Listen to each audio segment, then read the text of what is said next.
सन्मान्य सदस्य रईस शेख। अध्यक्ष महोदय, बहुत बहुत धन्यवाद कि आपने एक इम्पोर्टेंट विषय पे आधा तास चर्चा करने का मुझे मौका दिया। अध्यक्ष महोदय, एक तारांकित प्रश्न मैंने लगाया था। मेरे इलाके में कासिमपुरा खंडूपाड़ा इलाके में एक छोटा बच्चा जिसका नाम था आहद अंसारी, उसकी मृत्यु हुई थी 21 मार्च 2025 को। अध्यक्ष महोदय, एक व्यवस्था शासन की तरफ से है, महानगर पालिका की यंत्रणा काम करती है। किस तरह से काम करती है आपके माध्यम से मैं सरकार को बताना चाहूंगा। ये जो बिल्डिंग है, ये बिल्डिंग को 2 साल डिलाइपिलेटेड डिक्लेयर किया गया, यानी कि धोखादायक है, कभी भी गिर सकती है। मेरे पास पूरा सम्मान्य मंत्री महोदय को देना चाहूंगा मैं कि ये बिल्डिंग तोड़ने का एक कारोबार वहां चलता है। इस बिल्डिंग को तोड़ने के पैसे दिए नहीं जाते, लिए जाते। पैसे लेने के बाद भी वो बिल्डिंग वैसी खड़ी रही।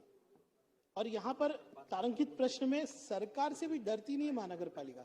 उत्तर क्या दिया गया कि वो बिल्डिंग उसी मालक ने तोड़ी, मालक ने तोड़ी और एक फ्लोर उसने ऐसी छोड़ दिया और उसकी वजह से सेप्टिक टैंक में ये बच्चे को की गिर के मौत हुई। बिल्कुल विषय।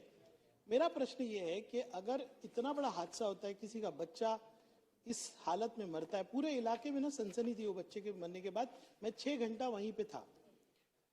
ऐसी कई इमारतें वहां पर है, कई जगह पे इसी तरह से डेब्रिस पड़ा हुआ है। हमको इसको एग्जाम्पल बनाना पड़ेगा। अध्यक्ष महोदय, मैं ये चाहता हूं।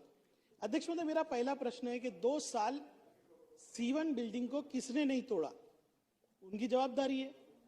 आज भिवंडी के अंदर C1 डिक्लेयर करके टेनेंट्स को बाहर करने का धंधा ये अधिकारी करते हैं, लेकिन जो बिल्डिंग को तोड़ना चाहिए उसको तोड़ा नहीं। मेरा प्रश्न ये है, अब मैंने उस अधिकारी, जो अधिकारी वहां पे एक रैकेट चलाता है, उसकी माहिती दी।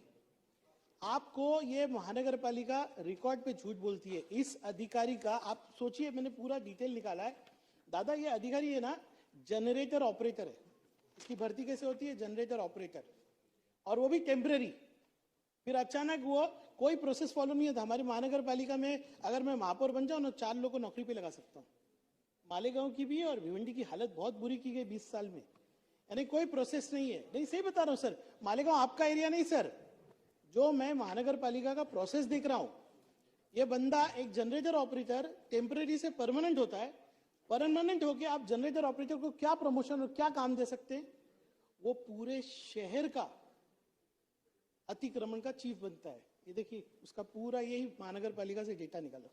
अब मैंने कहा कि इस आदमी पे 307 का गुना है, महानगर पालिका कहती नहीं है। ये महानगर पालिका के ही डॉक्यूमेंट है कि उस पर 307 का गुना है, वो अंदर जेल में जाता है। लेकिन ऐसे आदमी को पूरे भिवंडी के अंदर आयुक्त लोग क्या करते हैं? ऐसे दलाल रखते हैं।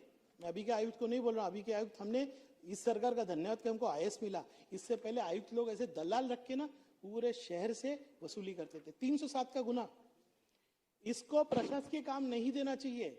ये महानगर पालिका के एक जमाने में एक IAS ऑफिसर आए थे, उन्होंने लिख के दिया। उसके बाद ये इसका काम क्या है? पूरे शहर का अतिक्रमण तोड़ना, नियंत्रण करना। किस घर में रहते भाई साहब? आप जाके देखिए, बंगला है बंगला, और उसका खुद का इलीगल है। अध्यक्ष महोदय, प्रश्न एक अधिकारी का नहीं है। मैं सम्मानीय मंत्री महोदय जी से आपके माध्यम से कहना चाहूंगा, क्या मेरी महानगर पालिका में कोई शिष्टता आएगी? आज मेरे पास असिस्टेंट कमिश्नर कौन है? लिपिक। कैसे काम करना? एक एडमिनिस्ट्रेटिव ऑफिसर नहीं है। जितने भी असिस्टेंट कमिश्नर लिपिक है। मेरे 2 प्रश्न है। ये अधिकारी पे तो आप इंक्वायरी लगाइए डिविजनल कमिश्नर साहब से या सेक्रेटरी लेवल पे, ये अधिकारी का जो होना है होगा। लेकिन भिवंडी जैसी जगह जो आज सेंटर पॉइंट है पूरे डेवलपमेंट का, आप बोल रहे हो नैना हम डेवलप कर रहे हैं। अरे हमारे भिवंडी में Bhiwandi notified surrounding area SPA बना 2007 में, 8 लाख करोड़। कहते बहुत बड़ा लॉजिस्टिक हब है, एशिया का सबसे लार्जेस्ट लॉजिस्टिक हब है। आप थोड़ा ध्यान दीजिए। UD ने हाथ पकड़ के शहरों को ऊपर लाना चाहिए। UD खाली रिजर्वेशन चेंज करने के लिए नहीं है। कहीं ना कहीं आपको सोचना पड़ेगा कि आप UD 3 बनाइए, मुंबई थाने छोड़ के MMR रीजन के लिए बनाइए। सर बहुत जरूरी है। अनप्लान सिटी है पूरा, जिसको चाहिए जहां पर कोई भी कंस्ट्रक्शन करता है, कोई शिष्टता नहीं है। सर आपके पास बहुत बड़ी अपॉर्चुनिटी है, छोटे शहरों को आप हाथ पकड़ के आगे ला सकते हो। आप सोचिए कि यहाँ पर कोई रैंकिंग सिस्टम नहीं है। आज क्या हम बोल सकते हैं कि ये जो कॉर्पोरेशन है, इसको हम फंड देंगे अगर उसने ये एडमिनिस्ट्रेटिव रिफॉर्म किए? कर सकते कि नहीं दादा? हम बोल सकते हैं कि तुम ये सुधार करो, हम आपको फंड देंगे। तो दादा आपको बोल रहा हूँ क्योंकि आप वहां से आते जाते आपको सब पता है। यूडी मिनिस्टर को तो बहुत बोल रहा हूं मैं, उन्होंने हर सेशन में मुझे वादा किया मैं भिवंडी आऊंगा। अब मैं आपके दरवाजे पे आके बैठ जाऊंगा, एक बार आपको लेके जाऊंगा। सर अपॉर्चुनिटी है, आप $1 ट्रिलियन इकोनॉमी बनाना चाहते, चाइना को देखिए ना सर, अपने छोटे शहरों को कैसा डेवलप कर रहे हैं। बहुत बड़ी अपॉर्चुनिटी है सर, हमारी आप मदद कीजिए। इस विषय में मैं अपेक्षा करता हूं कि सकोल चौकसी और ऐसे अधिकारियों को लटकाइए आप। उसके साथ साथ हमारे भिवंडी के अंदर, हमारे कॉर्पोरेशन के अंदर सुधार लाने के लिए हमारी मदद कीजिए, यही मैं अपेक्षा करता हूं। और बहुत बहुत धन्यवाद अध्यक्ष। सन्माननीय मंत्री महोदय। अध्यक्ष महोदय, सन्मान्य सदस्य रईस शेख साहेबांनी जो मुद्दा या ठिकाणी मांडला, हा मला असं वाटतं की दोन भागामध्ये आहे। एक इमारत पडली, 5 वर्षीय बालकाचा त्या ठिकाणी मृत्यू आला आणि त्याच्या संदर्भामध्ये पोलिसांनी जी काही कारवाई करायची होती ती देखील केलेली आहे।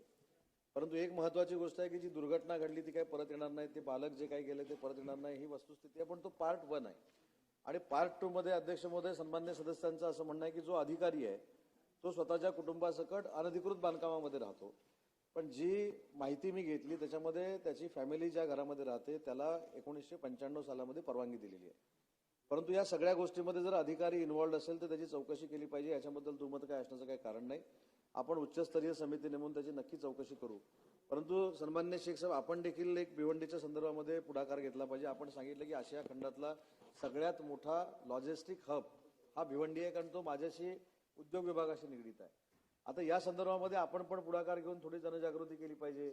कशा पद्धतीने जागेवर लॉजिस्टिक हब उभे राहतात हे तुम्हाला पण माहिती आहे, मला पण माहिती आहे, आणि त्याच्यातनं दुर्घटना घडतात।